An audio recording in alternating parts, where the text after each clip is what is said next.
Et salut à tous, c'est Vikingzorin pour une nouvelle vidéo. Et aujourd'hui on se retrouve pour un deuxième épisode de Un animal, une vidéo. Et aujourd'hui on va présenter le Smilodon. Mais avant ça, générique.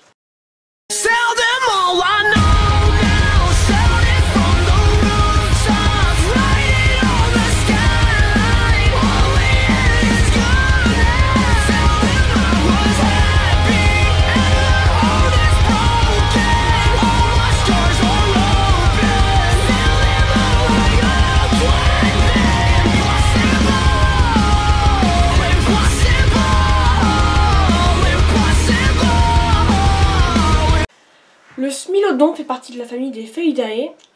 Il a vécu en Amérique de 2,5 millions d'années à 10 000 ans. Il est appelé Smilodon ou plus simplement tigre à dents de sabre. Le Smilodon est semblable au lion. Il est caractérisé par ses canines supérieures émergeant de sa mâchoire inférieure. Le Smilodon avait une taille comparable à celle d'un lion. Sa queue était toujours courte et ses griffes, comme la plupart des grands félins, étaient longues et rétractiles. Le Smilodon doit son nom à ses gigantesques canines de 18 à 20 cm de long, lui servant sans doute à poignarder ses victimes. Il pouvait ouvrir sa gueule jusqu'à 120 degrés, il pesait de 55 à 250 kg et mesurait environ 2,5 à 4 mètres selon les espèces. Plusieurs hypothèses ont été émises concernant sa disparition.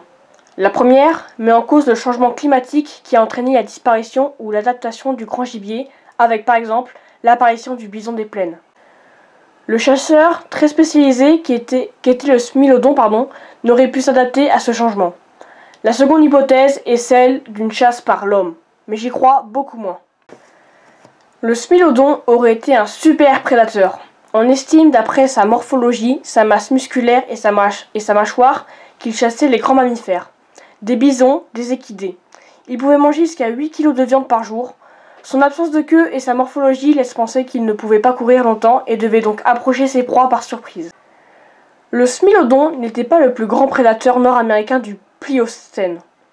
Un autre de ses concurrents était le marsupial Tylalosscomulus. Une autre hypothèse est que le Smilodon utilisait ses dents mâchoires fermées pour casser la glace ou assommer ses proies.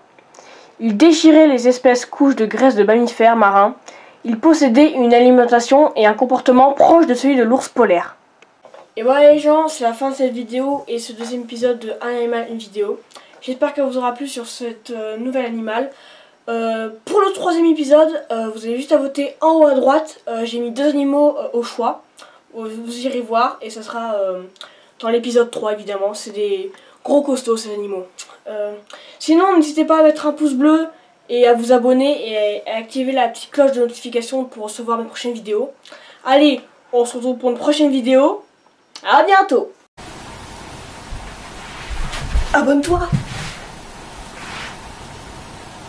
Abonne-toi.